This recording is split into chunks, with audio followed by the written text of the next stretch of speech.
law and enforcement to ensure our safety and well-being. Imagine what happens when they turn against us and misuse their power for their own gain. It's a havoc situation for sure. How will the crime be committed, and what will be the motive of the cops? Let's find out.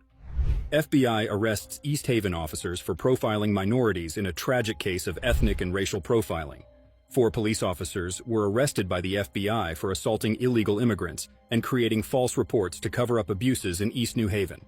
These arrests happened as part of a long-term federal investigation into members of the East Haven Department's injustices against the Latino community.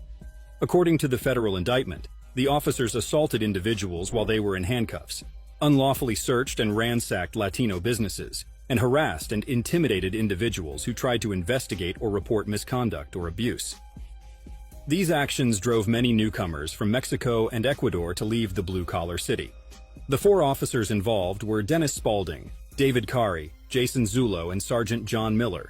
They were all charged on a 10-count indictment that included executing unreasonable searches and seizures using unreasonable force, arresting 5 people on false pretenses, and then using intimidation and creating false reports to conceal her actions.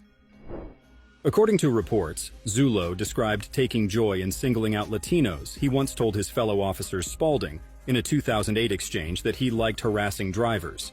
And, in a culinary twist, he referred to those persons who have drifted to this country on rafts made of chicken wings. Talk about creativity. I bet he thought they were secretly auditioning for a new reality show called Raft Chef. Miller reportedly slapped the man handcuffed in his car, while Spalding threw a man to the ground and repeatedly kicked him while he was handcuffed, according to the indictment. All 4 members of the EHPD are purported to have used excessive force during unlawful arrests from July 2007 to 2011. One federal official even called these officers a cancerous cadre of bullies with badges.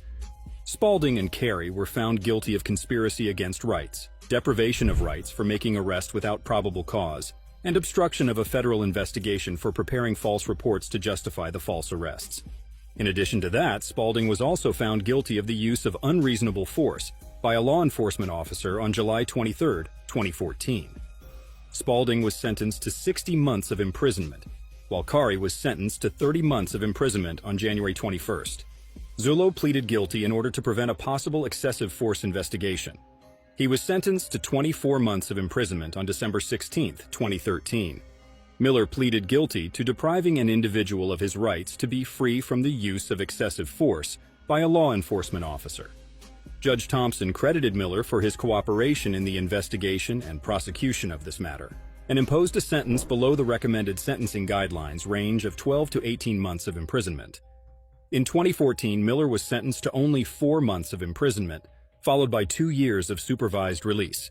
He was also ordered to pay a $3,500 fine. The next story deals with the case of 2 narcotics officers who ended up becoming what they were supposed to stop. FBI officers in September 2021 named John Koczkowski and Marco Marino on charges connected to the distribution of fentanyl and attempts to smuggle other drugs. Instead of keeping drugs off the streets, these officers used their authority to smuggle these substances and accept cash payments from drug dealers in exchange for offering their protection. They were involved in the conspiracy for the sale and distribution of around 8 kilograms of fentanyl. In 2021, Marino helped in the transportation of 47 kilograms of cocaine, making $4,500 for his services over the course of a few months. I guess he thought he was going to be the Pablo Escobar of the playground. In the eyes of the authorities, there was no cocaine. Each of these deliveries was under the control of federal law enforcement, while the supposed cocaine was being trafficked. Koczkowski's job was to make any calls Marino might need to protect the shipment, including to other law enforcement officials. Marino swore an oath to serve and protect our community as a law enforcement officer, and instead, he conspired to traffic enough fentanyl to kill well over 1 million people. Marino also tried to recruit a confidential informant to traffic drugs with him. He promised that person that he would protect them if law enforcement ever tried to investigate him. The documents also show Marino intended to gain citizenship in Mexico as part of a plan to launder drug proceeds. Federal authorities had been on Marino's trail for months. Undercover agents. Finally, in September 2021, Marino was arrested by the FBI. He implicated Koczkowski in his statement to the authorities and told them that they made an even split from the cash made from their business. I can't help but imagine Marino and Koczkowski in a sitcom about the world's most incompetent partners in crime. During a recorded phone call, Marino said Koczkowski had threatened to have more activities. But as fate would have it, the plot took an unexpected twist. Koczkowski found himself on the other side of the law and ended up in those very same cuffs he once used to intimidate others. Earlier this year, he was sentenced to 9 years in prison by the district judge Edmund. His partner, on the other hand, owned 2 cars, 21 firearms, and had over $500,000. With Moreno, he pled guilty to 1 count